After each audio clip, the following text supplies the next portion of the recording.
Have you ever seen a card that you've loved so much you just wanted to copy it directly, and then you've wondered if that was the right thing to do? Hi, I'm Ardith, and today I'm going to show you my simple 5-step process for making a card that's inspired by your inspiration, but clearly your own. This is the perfect topic for today's video, because today I'm helping Michelle Lupton launch her annual Case Me a Christmas Card feature. We each chose a card that the other made during the year, and we created a Christmas card inspired by it. I'll put the link to Michelle's video in the description below so you can see how she was inspired by one of my cards.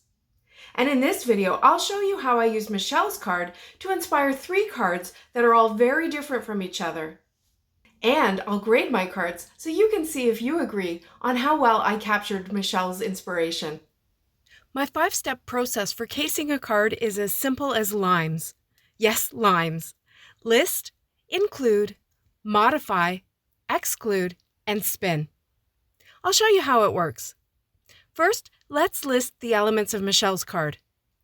The first thing I see are gnomes, and there are 3 of them. They're in front of a blue ink-blended circle, and they're standing on a gray stripe. Then there's the colors, yellow, blue, pink, gray, blue, and red. There are dots, and finally there's a white on black strip sentiment. I'm going to use this list of elements for all 3 of the cards I made. For my first card, I started with this Winter Gnome stamp from Picket Studios and some no-line coloring. I stamped it with Gina K Amalgam ink and Whisper using my Misty, and before I stamped it down, I tried to lift up most of the ink from the pattern in the hat. Then I did some no-line coloring with my Copic markers. I started with his skin and his beard using neutrals. I'm not going to spend a lot of time on my card making in this video since my techniques are pretty basic and I really want to focus on the idea of how Michelle's card inspired mine. When I moved on to color the hat, I chose the red and blue from Michelle's card. Because I wanted it to be more Christmassy than hers, I switched to a red hat with blue dots. I freehanded the dots and I colored them with 2 or 3 blue markers, but I really did minimal shading. Then I chose my Christmas red marker combo and I colored the rest of the hat. For my background, I started by using a Birch press striped stencil, and I blended gray ink through 3 of the areas to cover the 3 element and also the gray stripe. Now, I love gray, but there is nothing festive about this color here, at all. So I grabbed some Silver Nouveau Glimmer Paste and I spread it through. And it's been so long since I used this product that my technique is looking really awkward here. Please forgive my palette knife skills. This stencil pal from ThermoWeb really makes it easy, though, to spread the paste and get a nice even coat. And I'm feeling better already because I love sparkle, and I think that makes this element more festive. Then I blended some blue ink onto a circle die cut just on one edge, allowing it to fade to white on the other side. So let's assess this first card. I included the gnome element, the partial blue circle, dots, red and blue colors, and a gray stripe. Instead of 3 gnomes, I have 3 gray stripes. I excluded the rest of the colors from the gnomes and the white on black sentiment. And I added my own spin of sparkle on the stripes and dots. I'm going to give this card a B+, not because the card isn't good. I love that gnome, especially with the no-line coloring look. But I'm really missing the other colors. Colors are the easiest way to get a really strong visual link between the inspiration and my card. For my second card, I used the Concord and 9th Polka Dot Turnabout set, and I put my 4-inch square panel into the center of my Turnabout template. It's easy to line up because of the diagonal lines imprinted on the template. I just made sure all 4 corners of my cardstock were on those lines. Then I stamped with red, blue, yellowy green, and gray. This time for my circle element, I blended gray ink onto it. And again, it wasn't festive. Until I added my secret ingredient, which is Avery Elle Shimmer Spray. I would buy this stuff by the gallon if I could.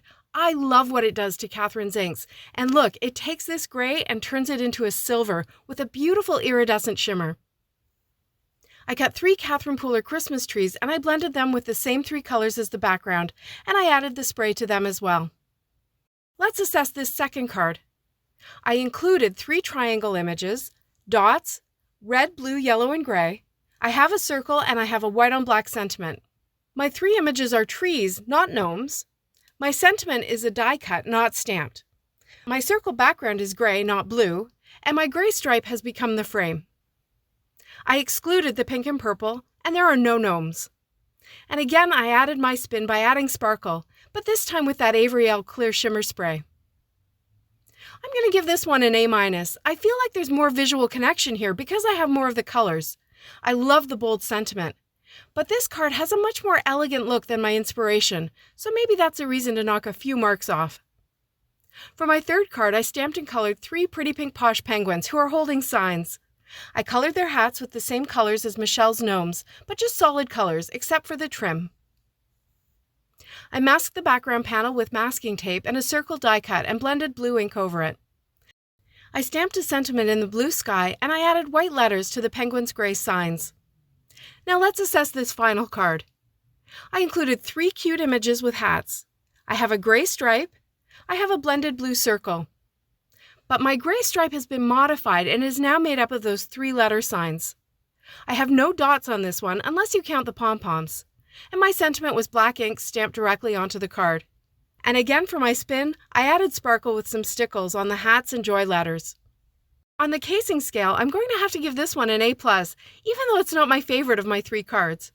Because I used the cute penguins with hats and that big blue circle, along with a fun change-up on the gray stripe, I think this one feels most like Michelle's card without actually completely copying it.